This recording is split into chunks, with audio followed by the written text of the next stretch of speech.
တဘိုးပဲရှိတယ်အဲ့လိုပဲပြောချင်ပါတယ်တချို့တွေဆိုရှိရလေဘယ်လိုပြောကြလဲဆိုတော့ဒီချိန်မှာနင်တို့မသွားပါနဲ့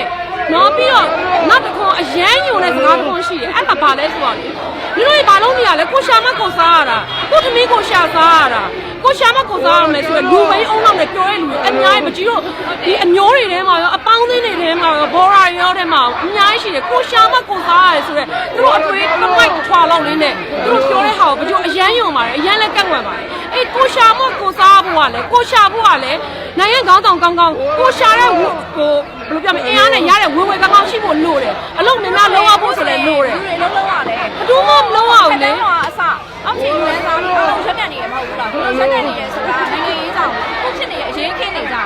အဲ့တော့ဆိုကိုရှောင်းမကိုစားမယ်ဆိုစကားအရန်ယုံလေအဲ့လိုမျိုးဘလို့အတွေးမျိုးနဲ့ပြောလဲဆိုတော့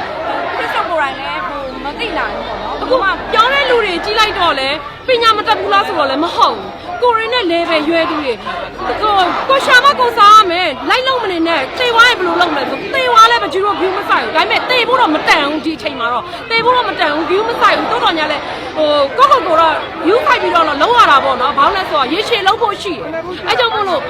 တချို့တွေကကိုရှာမကိုစားရမယ်ဆိုတဲ့အတွေးတွေကိုထုတ်ပါဘာလို့လဲဆိုအခုဒီအချိန်မှာပကြီးတို့လုံးနေရဆိုတာလက်ရှိပကြီးတို့အတွက်မဟုတ်နောင်လာတွေကြောက်လို့ရှိရင်ပကြီးတို့မွေးလာတဲ့သားသမီးတွေပကြီးတို့လိုမျက်နှာမငယ်စေခြင်းဘူးပြီးတော့ဒီပြည်သူဒီနိုင်ငံမှာနေရဒီရေတောက်တယ်ဒီပါလာဝင်ဖြစ်တယ်ကွာဘာပဲဖြစ်ဖြစ်ဒီနိုင်ငံမှာနေရတဲ့ကျေးဇူးတရားဆိုတော့အတိပွင့်နေပဲထိုင်စားနေလို့မရဘူးတကယ်တမ်းအရေးကြုံလာလို့ရှိရင်လောက်ရမှာ